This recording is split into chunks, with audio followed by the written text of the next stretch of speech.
Get pregnant faster, implantation bleeding, early pregnancy spotting. In this video, we are going to discuss how you can get pregnant faster. We are going to answer all your questions about early pregnancy bleeding or early pregnancy spotting. And remember, if you have any questions about fertility, about how you can get pregnant faster, just go to the comments and submit your question. I'll be able to answer all your questions in regards to fertility. How can you get pregnant faster? You are expecting that you are pregnant, but you are experiencing spotting, you are experiencing early pregnancy bleeding. What is the cause of early pregnancy bleeding?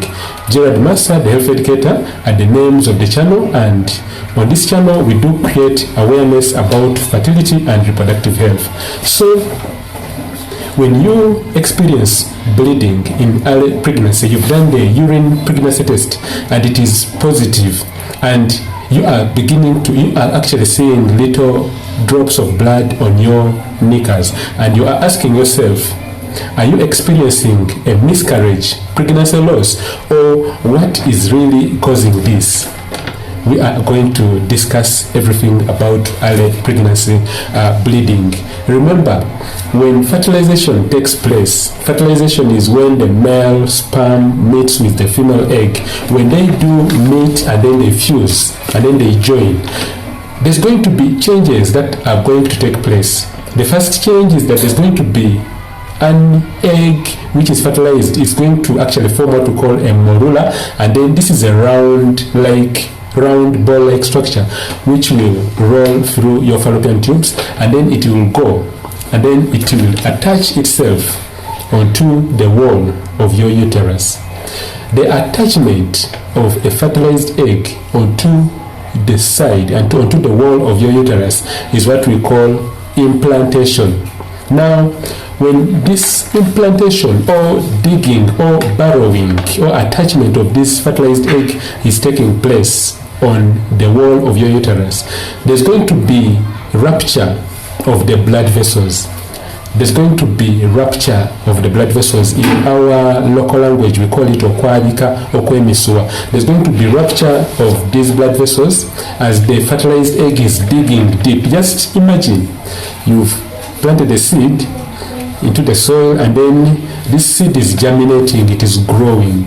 It's going to extend its roots into the soil, and then as it is extending, there's going to be sort of patches in the soil. There's going to be that kind of, like, the roots are digging deep. They're looking for support. They are looking for support for the growing crop that is later going to become a tree. So as those roots are digging, imagine that digging taking place onto your wall of your uterus. That digging is going to cause rupture of the blood vessels, because before you got pregnant, before fertilization took place, before the whole process took place, your uterus had a fine lining which is known as a fine endometrial lining. That is, the inside of your uterus was very clear. There was no problems, there were no issues, just the hormones, the progesterone and the estrogen rising, falling, which is cyclic for your menstrual cycle. But in this particular case, you have got pregnant, and there's going to be changes. The uterus which was clear, the lining which was clear, is going to be distorted. I think distorted is the right word. So as this egg is digging deep, there's going to be rupture of the blood vessels. We've talked about that, and this rupture of the blood vessels is actually what is evidenced, is what you see on the physical as the blood or the little droplets, clear blood which is actually very little on your knickers. We call that implantation bleeding or early pregnancy bleeding. I believe at this point we've answered the question, the first part of the question, which was saying that what is early pregnancy bleeding. At this point, you know what early pregnancy bleeding is. You know what brings this about. So if you've done the urine pregnancy test and it is positive, you've gone ahead and you've done the serum HCG pregnancy test, that is the test of pregnancy using your blood, and your doctor has told you that it is positive, at this point you know why you are getting spotting. At this point you know why you are experiencing early pregnancy spotting. So if you ask yourself, if you are to ask me, should you be worried that you've done the pregnancy test, it is positive, and there's bleeding or there's spotting on your knickers, and you are asking yourself, should you be worried? The answer is yes and no. Yes, meaning that you should actually not be worried. The answer is yes and no. Why I say that you should not be worried is that this is normal. It's a normal phenomenon which happens in all women who have just got pregnant. Most of the women, some women do not experience early pregnancy bleeding or implantation bleeding. Some women do not, but that is a small number. The biggest percentage of women do experience what we call early pregnancy bleeding. So you should not be worried, it's normal. Why I said that you should be worried is that if the bleeding increases in volume, you were supposed to see maybe 1 or 2 drops on your knicker, and then you all of a sudden begin seeing gushing of blood or lots of blood, like 500 ml, this is one big cup, coming out, or the blood increases in its volume, but it's also actually having clots, dark clots in them, then you should be worried. This is a danger sign. It's a danger sign, meaning that you could actually be experiencing what we call early miscarriage. You could be experiencing early pregnancy loss. So at this point, what do you need to do? We've talked about the early pregnancy bleeding. We've talked about the causes. The causes basically, I've said that it's normal, but also, when we are looking at the causes of early pregnancy bleeding, specifically, it could be due to the implantation, as I said, but it could also be due to an underlying infection in early pregnancy. And that's why you need to do what we call a pelvic ultrasound scan. And then also, your doctor will request to do what we call the serum HCG pregnancy tests or the urine HCG pregnancy tests. These tests will give us a clear picture whether you are pregnant or you are not pregnant, because you may come to hospital and you may be complaining that you are pregnant, and your complaint will be that you're pregnant and you are about to lose the baby. But when your doctor does the pregnancy test and it is negative, then it means the bleeding is not due to pregnancy. There's something else causing this bleeding. Your doctor will do more evaluation. And then what you need to do, or what your doctor will do most likely, your doctor will request for what we call a pelvic or gynecologic ultrasound scan. This ultrasound scan will give us a clear picture of what is happening inside your reproductive system. If there's an early pregnancy taking place, or if you are pregnant in the first weeks, then there's going to be a well-defined gestational sac. This is the sac of the baby. And then, of course, if there's also clots adjacent to the sac, then that's what we call subchorionic hematomas. Your doctor will put this on the report. If at all your doctor does not see a gestational sac, the baby sac inside the uterus, then what is causing the bleeding? Because you've done the pregnancy test and it is positive, there are high chances that you could actually be having what we call an ectopic pregnancy. Ectopic also means an extrauterine pregnancy.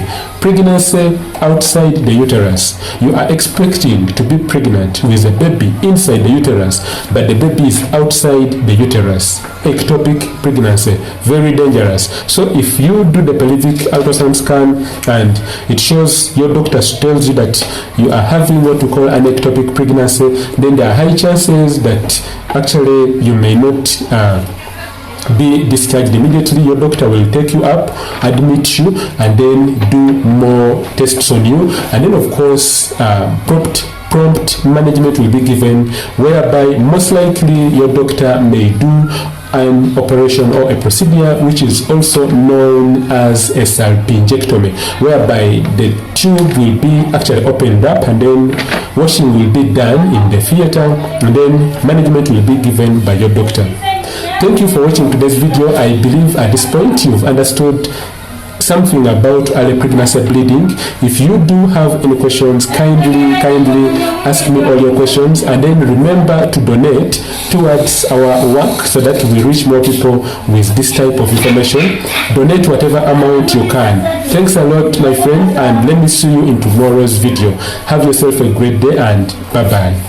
Hello, in this video we are going to discuss the best positions for you to get pregnant faster.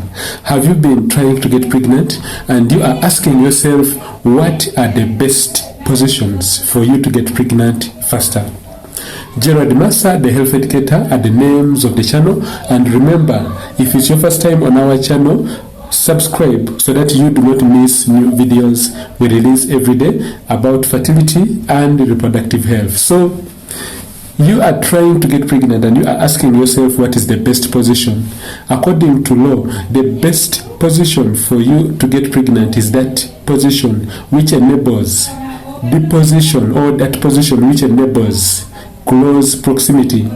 If the male organ can reach the cervix, or if at all the male sperms are deposited towards the cervical canal or towards the internal part of the cervix, then it means that the chances of getting pregnant are going to be high. They're going to be very high. So if you've been trying with your partner, trying to get pregnant and things are not working out, then you could actually look at having that particular position which enables that your partner be close to the cervix as much as possible. So if you are asking yourself what is the best position for you to get pregnant, the best position is that particular position which enables you to be close to the cervix. The main reason is that if the male sperms are deposited around the cervical canal, then the distance for the sperms to move up to your fallopian tube where fertilization will take place, in that junction of the tube, also known as the ampulla, it is going to be actually simplified. So the best position is the position which enables close proximity to the cervix. Have yourself a great day. Remember to subscribe so that you do not miss new videos we release every day about fertility and reproductive health. And let me answer all your questions in the comments below. Thank you and bye-bye. AMH, the anti-Mullerian hormonal levels. And we are talking about how you can raise your AMH levels. And remember, we've said that AMH means your anti-Mullerian hormonal levels. It's a hormone which is released by your follicles, or it's released by your eggs. So it is actually a hormone which gives a picture of how good your eggs are functioning.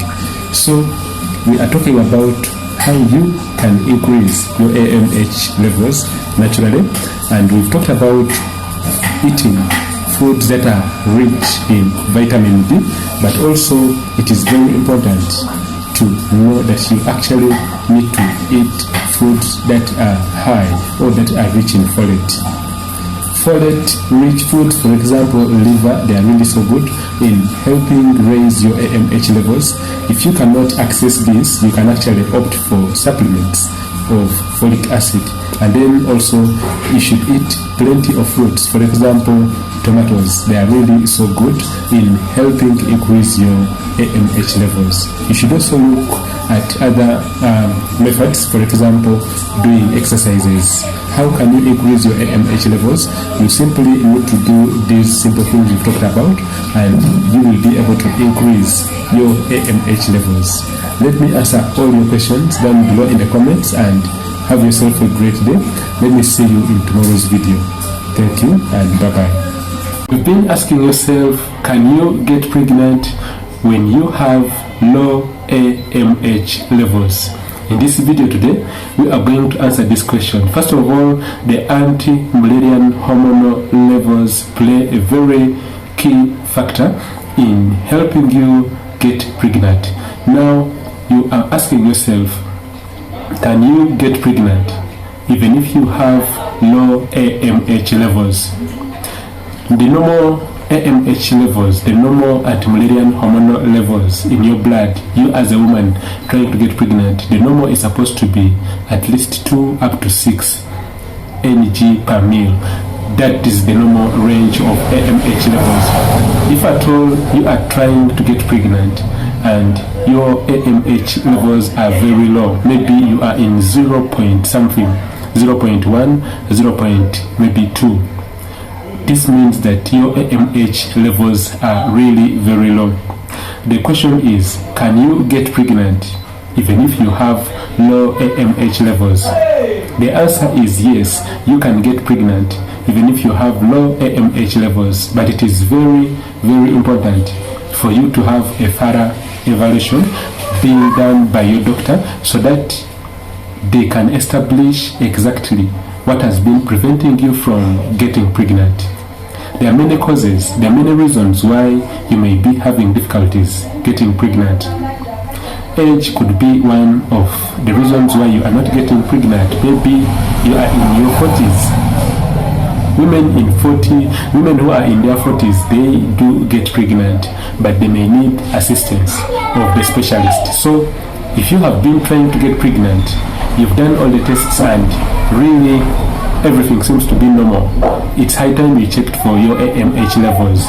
But remember, it is a key indicator of your ovarian reserve. It gives a picture of how your eggs are. It talks about the quality of your eggs.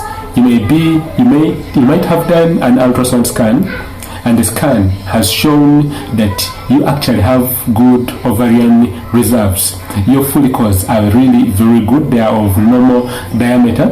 Your scan doctor has told you that you actually have enough eggs, and then also your fallopian tubes are very, very okay. They are open, and then your womb, your uterus is very healthy. It's high time you checked for the AMH levels, and no matter the findings, they can always be boosted. Your AMH levels can be boosted. You simply have to identify which foods can help raise your AMH levels, but also there are lots of medications that will be prescribed by your doctor to help you raise your AMH levels. Gerald, Massa, the health educator, are the names of the channel. And remember, this video was about, can you get pregnant even if you have low AMH levels? And the answer is very simple. You can get pregnant. Do you know the main reason why you can still get pregnant even if you have low AMH levels? The main reason is that on your ovulation day, that is the 14th day of your menstrual cycle, from the first day when you saw your periods, that day on your ovulation day, you specifically need only 1 egg, and then you also need only 1 sperm for the whole process of fertilization to take place. So you may be having low AMH levels, but you only need 1 egg. What does that mean? It means you need to work hand in hand with your doctor, with your specialist, and then you need to identify ways of boosting your AMH levels. If you can get only 1 egg, and then if you can get only 1 viable sperm, fertilization can take place, and I believe by the grace of God, you can get pregnant. Remember to subscribe so that you do not miss new videos I upload every day on this channel. On this channel, Gerald, Massa, the health educator, will create awareness about fertility and reproductive health. Let me see you in tomorrow's video. Have yourself a great day, and remember to drop your questions in the comments below. I will be able to answer all your questions. And you can also support our work by going to the description of this video, and then you can support with whatever amount you have, so that we will be able to reach more with this information. Thank you, and have yourself a great day. Bye bye.